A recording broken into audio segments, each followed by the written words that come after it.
അശോകേട്ടാ, എന്താ ഇത്? ഇതൂടെ വെക്ക്. ഉച്ചയ്ക്കും രാത്രിത്തേക്കുള്ള ട്രാവൽ ഫുഡാ. കൊള്ളത്തില്ല. കഴിച്ചു നോക്കാതെയാണ് അഭിപ്രായം പറയുന്നത്.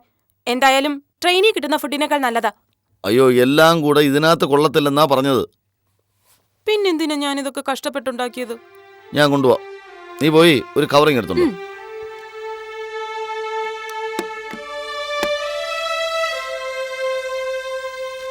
ട്രെയിൻ ടിക്കറ്റിനും ബാംഗ്ലൂരിലെ താമസത്തിനും കാശ് തികഞ്ഞില്ലെങ്കിൽ ദേ ഈ കുടുക്ക പൊട്ടിക്കാം.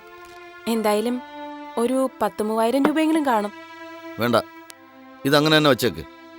അത്യാവശ്യം ചെലവിനുള്ള കാശൊക്കെ ഞാൻ ഒപ്പിച്ചു വെച്ചിട്ടുണ്ട്.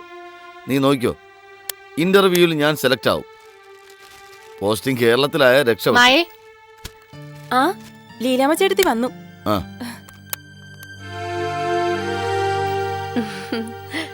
അശോകന് പോവാനുള്ള സമയമായോ? 2:30 ട്രെയിൻ. ആദ്യം മായെ ലീലാമ്മ ചേട്ടത്തെ ഏൽപ്പിച്ചിട്ട് വേണം എനിക്ക് പോവാൻ. അശോകൻ ധൈര്യമായിട്ട് പോയിക്കോളൂ. മായക്ക് കൂട്ടായി ഞാനിവിടെ ഉണ്ടാവും. മണി 2 എന്തെങ്കിലും അത്യാവശ്യം ഉണ്ടെങ്കിൽ എന്റെ മൊബൈലിലേക്ക് വിളിച്ചാൽ മതി. ഞാനിന്ന് രാവിലെ അശോകനെ കുറെ നേരം മൊബൈലിൽ വിളിച്ചിരുന്നു. കട്ടായോ ഫോൺ? അത് ബാലൻസ് തീർന്നുപോയി. റീചാർജ് സമയം കിട്ടിയില്ല. എന്നാ പിന്നെ സമയം കളയണ്ട, പോയിട്ട് വാ. പിന്നെ ആരെങ്കിലും ചോദിച്ചാ ഞാൻ ബാംഗ്ലൂർ പോയിന്ന് മാത്രം പറയരുത്. അശോകൻ ധൈര്യമായിട്ട് പോയിക്കോളൂ. ഇവിടെ ഞാനില്ലേ മായക്ക് കൂട്ടിന്. ആ ഒരു ധൈര്യത്തിലല്ലേ ഞാൻ പോകുന്നത്. ആയിക്കോട്ടെ, ശരി.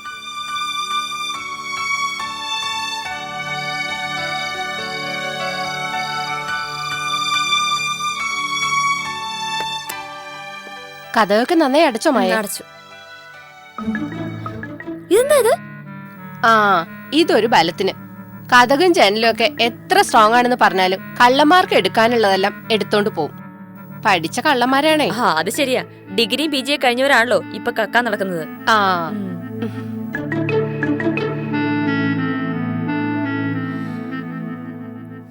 മായേ, നിനക്ക് ഈ കള്ളന്മാരെ പേടിയുണ്ടോ? കുറേശ്ശെ. മുളക്കുഴിയില് എളയമ്മയുടെ വീട്ടിലൊരിക്കൽ കള്ളം കയറി. എളയച്ചൻ അന്ന് കാർഗോയില് നൈറ്റ് ഡ്യൂട്ടി ആയിരുന്നു. അപ്പോ എളയമ്മയ്ക്കും പെൺകുട്ടികൾക്കും കൂട്ട് ഞാനാ. ഞാനുണ്ടെന്ന് പറഞ്ഞാ അവർക്ക് പിന്നെ ഭയങ്കര ധൈര്യ. അതെന്താന്നല്ലേ, അതിനൊരു കാരണമുണ്ട്. ഒരിക്കൽ ഈ ലീലാമ്മ ഒരു കള്ളനെ ഓടിച്ചിട്ട് പിടിക്കും. പിന്നെ നോണ പറയുന്നല്ല, അന്ന് ഞാൻ ഭയങ്കര സ്ലിം ആയിരുന്നു. ദേ പത്രത്തിലൊക്കെ വലിയ വാർത്ത വന്നു. പാത്രത്തിലോ? കാര്യം പറയുമ്പോ അവളുടെ ഒരു തമാശ. പറ. ഇതൊക്കെയാണെങ്കിലും എനിക്ക് ഒന്നിനെ മാത്രമേ പേടിയുള്ളൂ. ആദ്യമൊന്നും എനിക്ക് വിശ്വാസം ഒട്ടും തോന്നിയതേ ഇല്ല. നേരിട്ട് കണ്ടപ്പോഴാ ഞാൻ വിശ്വസിച്ചതും പേടിച്ചു തുടങ്ങിയത്. എന്താ? പ്രേതം, ഗോസ്റ്റ്. നമ്മൾ ഈ യക്ഷിയും പിശാചുക്കളൊക്കെ വെറും ഭാവനാ സൃഷ്ടികളാണെന്നല്ലേ കരുതിയിരുന്നത്. ഇതല്ല, യക്ഷിയുണ്ട്, പ്രേതമുണ്ട്. മരിച്ച ആളുടെ കുഴിമാടത്ത് നിന്ന് ഏതാണ്ട് ഒരു 11:30-12 മണിയാവുമ്പോ മുടിയെല്ലാം അഴിച്ചിട്ടിട്ട് രക്തം കുടിക്കാനായിട്ട് പ്രേതങ്ങൾ ഇങ്ങനെ ഒഴുക്കി ഒഴുക്കി നടക്കും. അതൊക്കെ പുളുക്കഥകളാ ചേച്ചി. ആര് പറഞ്ഞു? ഞാൻ നേരിട്ട് കണ്ടതല്ലേ, എന്റെ ഈ 2 കണ്ണുകൾ കൊണ്ട്. വെറുതെ. സത്യമായും യക്ഷിയെയും ഒരു വലിയ രക്ഷസിനെയും ഒരു കുട്ടി രക്ഷസിനെയും ഞാൻ എന്റെ കണ്ണുകൊണ്ട് കണ്ടതാ. ഞാനന്ന് മുളക്കുഴിയിലുള്ള ഇളയമ്മയുടെ വീട്ടിലേക്ക് നടക്കുകയായിരുന്നു. അന്നെന്തോ ബസ് പണിമുടക്കായിരുന്നു. വണ്ടി കിട്ടാൻ വൈകി. രാത്രി ഒരു 10 മണിയായി കാണും. ഞാനും എന്റെ വല്യമ്മച്ചിയും കൂടെ ഉണ്ടായിരുന്നു. ഞങ്ങളിങ്ങനെ പ്രേതപ്പറമ്പിലൂടെ നടക്കുകയായിരുന്നു. നടന്ന് നടന്ന് നടന്ന് വരുമ്പോ പെട്ടെന്നൊരു ശബ്ദം. ഞങ്ങള് തിരിഞ്ഞു നോക്കി. പുറകിൽ വെളുത്ത സാരി ഉടുത്തൊരു സ്ത്രീ. ഞാൻ ആദ്യം കരുതിയത് നമ്മുടെ ആന്റപ്പച്ചേട്ടന്റെ മോളിൽ ഔലിയില്ലേ നേഴ്സ്, അവളായിരിക്കുന്ന. പിന്നെയല്ലേ ആലോചിച്ചപ്പോ അവൾക്ക് ഇത്ര ഉയരമില്ലല്ലോ. പിന്നെ എനിക്ക് സംശയം. ഞാൻ പിന്നെ തിരിഞ്ഞു നോക്കിയപ്പോ നീണ്ട നാക്ക് കണ്ടപ്പോഴല്ലേ എനിക്ക് ആളെ മനസ്സിലായത്. യക്ഷി തന്നെ. ഇമ വെട്ടാത്ത വലിയ കണ്ണുകൾ, നീണ്ടു കൂർത്ത പല്ലുകൾ, ചോര ഇറ്റിറ്റു വീഴുന്ന നാക്ക്. ഞാൻ കുരിശെടുത്ത് ഇങ്ങനെ കാണിച്ചപ്പോ അത് പോണേയില്ല. വല്യമ്മച്ചി കാണേയില്ല. പിന്നെയല്ലേ ഞാൻ മനസ്സിലാക്കിയേ ഈ യക്ഷികളെ രക്ഷസിനെയൊക്കെ ചില പ്രത്യേക നാളുകാർക്കെ കാണാൻ പറ്റൂന്ന്. എന്തോ ശബ്ദം. അതേന്ന്. ഒരു ചിലക്കയുടെ ശബ്ദം കേൾക്കണില്ലേ? ദൈവമേ, യക്ഷികളുടെ വിഹാര കേന്ദ്രമാണെന്ന് തോന്നുന്നു. ഇന്നെന്താ ആഴ്ച? വെള്ളിയാഴ്ച അയ്യോ, ദേ പാലപ്പൂവിന്റെ മണം വരുന്നില്ലേ? വരുന്നുണ്ടെന്നേ. വരുന്നുണ്ട്. അയ്യോ, ദേ ആത്മാക്കള് പൂച്ചകളുടെ രൂപത്തിലും വരുന്ന. ദേ എനിക്ക് പേടിയാവുന്നു. കിടന്നു. അയ്യോ,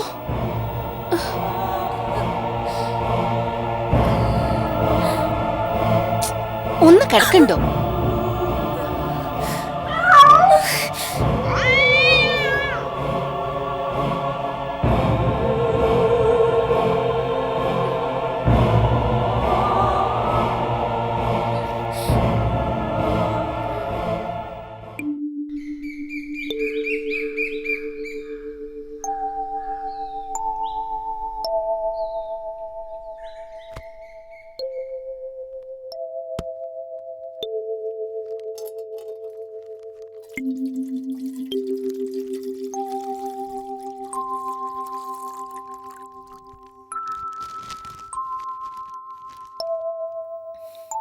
ഇന്നലെ ഒരുപോലെ കണ്ണടച്ചിട്ടില്ല. അവരുടെ ഒരു യക്ഷിക്കഥകള്.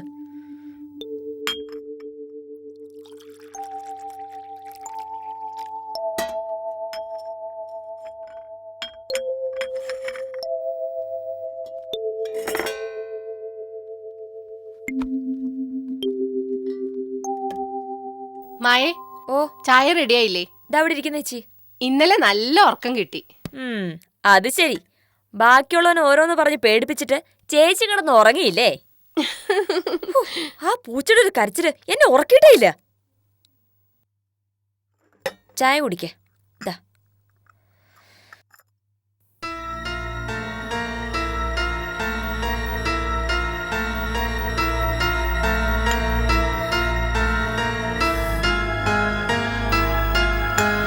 എന്താ? എന്തു പറ്റി മായേ? മായേ, യോ മായേ, എന്തു പറ്റി? മായേ, എന്തു പറ്റി? പെട്ടെന്നൊരു തലചുറ്റല പോലെ. എവിടെ? ആ, നമുക്ക് ഉടനെ പോയി ഡോക്ടറെ കാണാം. വാ.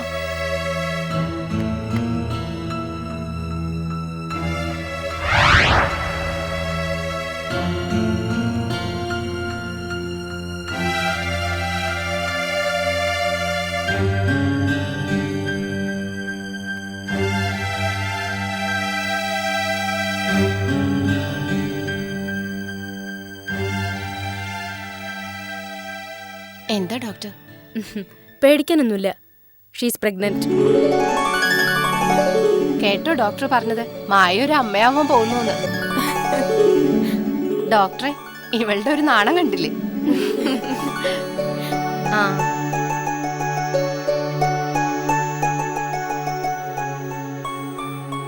ഈ ടോണിക്കും ക്യാപ്സൂളും പുറത്തുനിന്ന് വാങ്ങണം. Thank you doctor. ഓക്കെ. മായേ, അശോകനോട് ചെലവ് ചെയ്യാൻ പറയണം കേട്ടോ. ഈ ചേച്ചി. വരട്ടെ ഡോക്ടർ. ശരി ശരി. ശരി ഡോക്ടർ.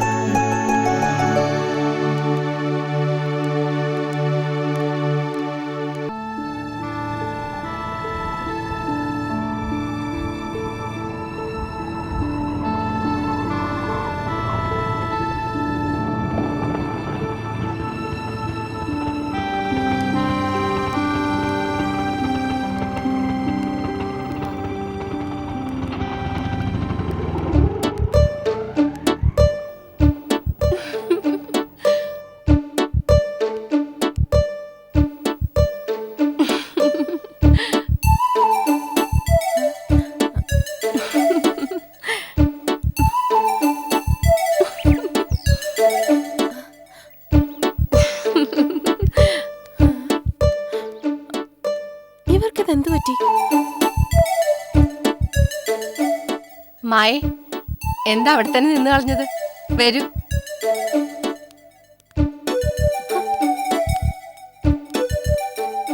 വരൂ, മായ ഇരിക്കൂ. മായ വിശ്രമിക്ക്.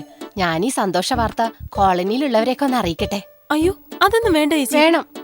അതെ, മായ ഗർഭിണിയാണെന്ന് അറിഞ്ഞ് വിശേഷം തിരക്കി ഇവിടെ വരുന്നവരോട് ഇഷ്ടമുള്ള ആഹാരം കൂടി തയ്യാറാക്കി കൊണ്ടുവരാൻ പറയണം. 4-5 ദിവസം അടുക്കള ജോലിയൊന്നും ചെയ്യാതെ ഫുഡിന്റെ കാര്യം ഓക്കെ ആയി കിട്ടില്ലേ? അത് കൊള്ളാം. എങ്കി ആദ്യം പൊന്നമ്മ വിളി. ആ, ഇന്നത്തെ അന്നെ സ്പോൺസർ ചെയ്യുന്നത് അവരായിക്കോട്ടെ അല്ലേ? ആ, നമ്പർ പറ. ഒരു മിനിറ്റ്.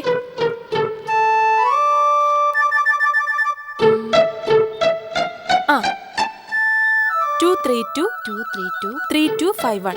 3251. എന്താ ബെല്ലുണ്ട്. ഹലോ, പൊന്നമ്മയ്ക്ക് ഒന്ന് കൊടുക്കാമോ? പൊന്നമ്മയാണ്. ആ പൊന്നമ്മേ, ഇത് ലീലാമ്മയാണ്. ആ എന്താ ലീലമ്മ ചേച്ചി? നമ്മുടെ മായയില്ലേ? ആ മായ. മായക്ക് എന്തു പറ്റി? മായയ്ക്ക് വിശേഷമുണ്ടെന്ന്. എന്ത് വിശേഷമുണ്ടെന്ന്? ആ ഞങ്ങളിപ്പോ ഡോക്ടറെ കണ്ടിട്ട് വരിക. ആ അവളെവിടെ? കിടക്ക. ആ പൊന്നമ്മ ഏതായാലും മായ കാണാൻ വരുമല്ലോ അല്ലേ? ആ പിന്നെ മായക്ക് ചില പ്രത്യേക ആഹാരങ്ങളോട് കൊതി തോന്നി തുടങ്ങിട്ടോ. മട്ടൻ ബിരിയാണി, ചിക്കൻ ടിക്ക ഇതൊക്കെ കഴിക്കാൻ കൊതി തോന്നണോന്ന്. ഞാൻ പറഞ്ഞു പൊന്നമ്മയെ വിളിച്ചു പറയുമ്പോ ഇഷ്ടപ്പെട്ട ആഹാരത്തിന്റെ ലിസ്റ്റും കൂടെ കൊടുത്തേക്കാന്ന്. വാങ്ങിക്കൊണ്ട് വരുമല്ലോ അല്ലേ? ആ പിന്നെ ഒരു സഹായം കൂടി ചെയ്യണം. ഉച്ചയ്ക്ക് മുമ്പ് എത്തണേ. ഞങ്ങള് പൊന്നമ്മ വന്നിട്ടേ എന്തെങ്കിലും കഴിക്കൂ. വെയ്ക്കട്ടെ. ചേച്ചി, അങ്ങോട്ട് ചോദിച്ച് ആഹാരം വാങ്ങാൻ പറയണ്ടായിരുന്നു. മായ ഗർഭിണിയാണ്. ഗർഭിണിയുടെ കെയർ ഓഫിലാവുമ്പോ സ്പെഷ്യൽ ഐറ്റംസ് ഒക്കെ നമ്മൾ ചോദിച്ചു വാങ്ങണം. സമ്മതിച്ചിരിക്കുന്നു. അപ്പൊ ഇന്നത്തെ കാര്യം ഇങ്ങനെയായി. നാളെ നമുക്ക് ആരെ വിളിക്കണം? ആ അന്നമ്മ ചേട്ടത്തി വിളിക്കാം. ആ ആയിക്കോട്ടെ. ആ നിർത്തേട്ടാ. ആ ഇതാ. തൽക്കാലം മലേഷ്യ പോയ കാര്യമൊന്നും നീ ചോദിച്ചു കളയല്ലേ? ചേട്ടനോട് പറഞ്ഞല്ലേ, എന്റെ ഭാര്യയോട് പറഞ്ഞല്ലേ. പോ കേട്ടല്ല, മലേഷ്യ പോയ വിവരമൊന്നും ചോദിക്കരുതെന്ന്. ഏയ് നമ്മളൊരു വിശേഷം അറിഞ്ഞു വരുന്നു, തിരക്കുന്നു, പോകുന്നു, അത്ര തന്നെ. അത്ര മതി. കുറച്ച് സ്വീറ്റ്സ് മാത്രമേ നമ്മൾ വാങ്ങിച്ചുള്ളൂ. ഒരു ടിന് പൗഡറും 2-3 കുട്ടിയുടുപ്പും ഒരു സോപ്പൊക്കെ വാങ്ങിക്കായിരുന്നല്ലേ? അതൊക്കെ പ്രസവം കഴിഞ്ഞിട്ട് മതി. മതിയോ? എന്നാ വാ.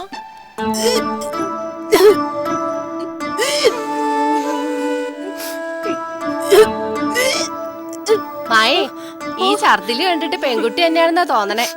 ആ കരുനാക്ക് വിളിച്ചൊന്നും പറയാതെ, ഇത് ആൺകുട്ടി തന്നെയാ. പൊന്നമ്മ വന്നിട്ടുണ്ടെന്നാ തോന്നണേ. നോക്കി, മട്ടൻ ബിരിയാണി, ചിക്കൻ ടിക്കൊക്കെ കൊണ്ടുവന്നിട്ടുണ്ട്. വേഗം ഛർദിച്ചിട്ട് അപ്പുറത്തോട്ട് വാ. ഇത് ആരുടെ വീടാന്നാ പറഞ്ഞേ? അശോകന്റെ ഫ്രണ്ടിന്റെ വീടാ. നമുക്കൊന്നും അറിയില്ല എന്നാണ് അവന്റെ ധാരണ. നല്ല വീടല്ലേ?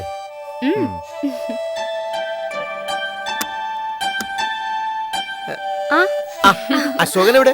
അശോകൻ പുറത്തേക്ക് പോയിരിക്കാ. മായ എവിടെ? മായിരുന്നു വാള് വെക്കണ്. ഈ സമയത്ത് എന്താ വാള് വെക്കണ്? ഓ ഈ സമയത്തുള്ളതാ. മിണ്ടായിരി. പൊന്നമ്മ വിശേഷങ്ങളൊക്കെ അറിഞ്ഞല്ലോ അല്ലേ? അറിഞ്ഞോന്നോ? ആദ്യം കേട്ടപ്പോ ഞാൻ വിശ്വസിച്ചില്ല. വരൂ. അതെ, ഇരിക്കൂ. ഇരിക്കൂ. ധൃതി വെക്കല്ലേ. നല്ല ഒന്നാന്തരം ചിപ്സ്, ഫസ്റ്റ് ക്വാളിറ്റി. ഇതെന്താണിത്? ലഡുവോ? ഇതെന്താണിത്? അച്ചപ്പം first quality. Halwa first quality. Jalebi first quality. അയ്യോ, ഏതാണ്ടൊരു സാധനം ഫസ്റ്റ്. ഇതുപോലുള്ള സാധനങ്ങളൊന്നും മായക്ക് കഴിച്ചൂടാ. ഇത് മുഴുവൻ കെമിക്കൽസ് അല്ലേ? ചിക്കൻ ടിക്കയും മട്ടൻ ബിരിയാണിയും കൊണ്ടുവന്നിട്ടില്ലേ? മായക്ക് ഇഷ്ടമുള്ളത് എന്താന്ന് ചോദിച്ചിട്ട് വാങ്ങാന്ന് കരുതി. അത് മായക്ക് ഇഷ്ടമുള്ളത് ഞാൻ ഫോൺ ചെയ്ത് പറഞ്ഞാണല്ലോ. ഇനി അതൊന്നും വേണ്ട. അതൊന്നും പറഞ്ഞാ പറ്റില്ല. അങ്ങനെയാണെങ്കിൽ നമുക്കൊരു കാര്യം ചെയ്യാം. എന്താണ് mutton biryani, mutton biryani, chicken ടിക്കായി നമുക്ക് ഇവിടെ തന്നെ തയ്യാറാക്കാം. ഞാൻ നല്ലൊരു പാചകക്കാരനാണ്. ആണോ? മായക്ക് നന്നായിട്ട് ഇഷ്ടപ്പെടുകയും ചെയ്യും. അത് വേണോ? വേണം. പ്ലീസ്, നിങ്ങൾ എന്നെ തടയരുത്.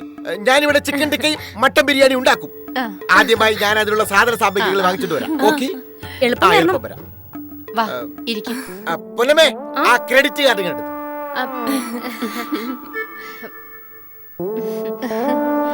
എന്തോന്നോ?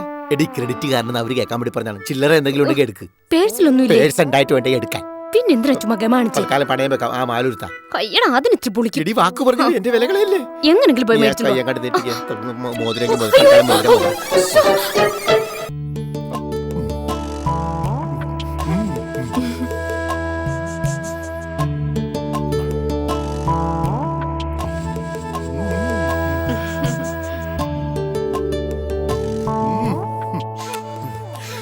എങ്ങനെയുണ്ട് എന്റെ പാചകം?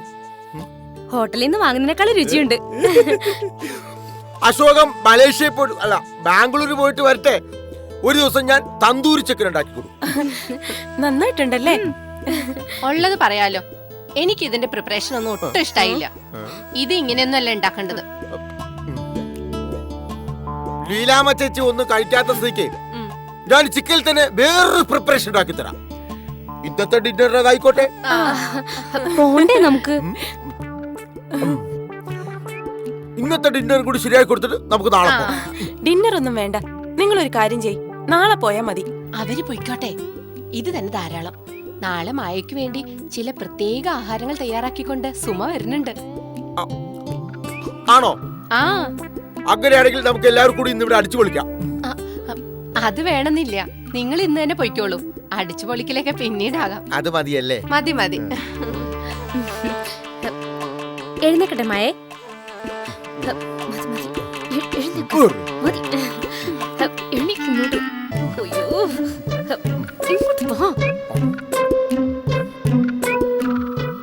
നാളത്തെ ഫുഡ് സുമയുടെ വക. അന്നമ്മ ചേട്ടത്തിയെ മറ്റന്നാള് വിളിക്കല്ലേ? ഈ ചേച്ചിയുടെ ഒരു കാര്യം, എന്താ? തങ്കപ്പ ചേട്ടൻ എന്ത് രുചിയേട്ടാ ഇതെല്ലാം തയ്യാറാക്കിയത്. എന്നിട്ട് ഒരു നല്ല വാക്ക് പറയാതിരുന്ന എടി മോശം. മണ്ടി, ആണുങ്ങളെ പാചകത്തിൽ പുകഴ്ത്താൻ പാടില്ല, അഹങ്കരിക്കും. ഓ, അപ്പൊ മായേ പോട്ടെ. ഞങ്ങൾ ഇറങ്ങട്ടെ മായേ.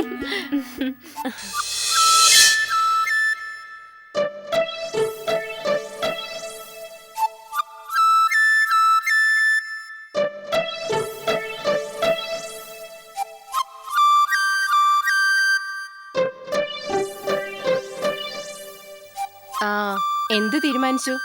പ്രസവം ഇവിടെയാണോ അതോ മായയുടെ നാട്ടിലോ? അശോകട്ട് വന്നിട്ട് തീരുമാനിക്കാം. അശോകനെ വിളിച്ചോ? വിളിച്ചിട്ട് കിട്ടുന്നില്ല, ഒന്നുകൂടി വിളിച്ചു നോക്കാം.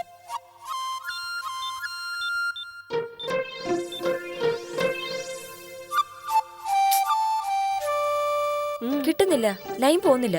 ആ, വിവരം അറിയുമ്പോ അശോകൻ സന്തോഷം കൊണ്ട് തുള്ളിച്ചാടും. പ്രസവം ഇവിടെ ഏതെങ്കിലും ഹോസ്പിറ്റലാക്കുന്നതല്ലേ നല്ലത്. മദർ ആൻഡ് ചൈൽഡ് ഹോസ്പിറ്റൽ പ്രസവത്തിന് വേണ്ടി മാത്രമുള്ള ഹോസ്പിറ്റലാ. ഭയങ്കര ചാർജ് അല്ലേ അവിടെ? എന്ത് ചാർജ്?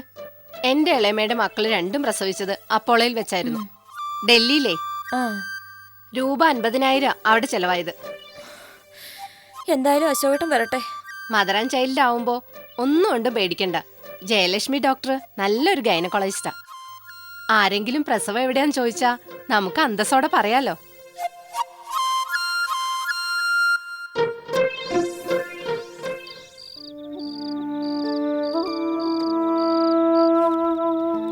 ചേച്ചി, ഡോക്ടർ പറഞ്ഞ ഡേറ്റ് വെച്ചാണെങ്കിൽ 11-നോ 12-നോ ആയിരിക്കും ഡെലിവറി. ആണോ? 11 എന്ന് പറയുമ്പോ അത്തം, 12 ചിത്തിര.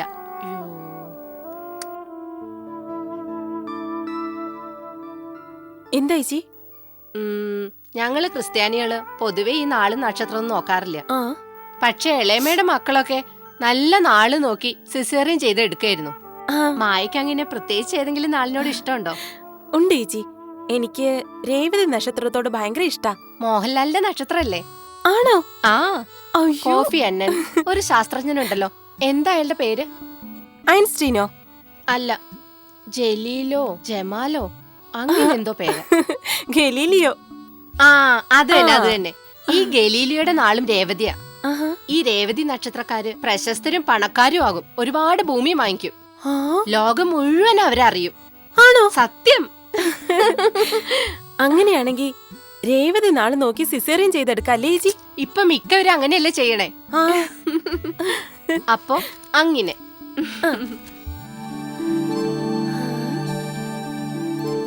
കണ്ണൻ എന്നു പേര് രേവതി നാള് ഉയരങ്ങളിൽ ഉയരാനൊരു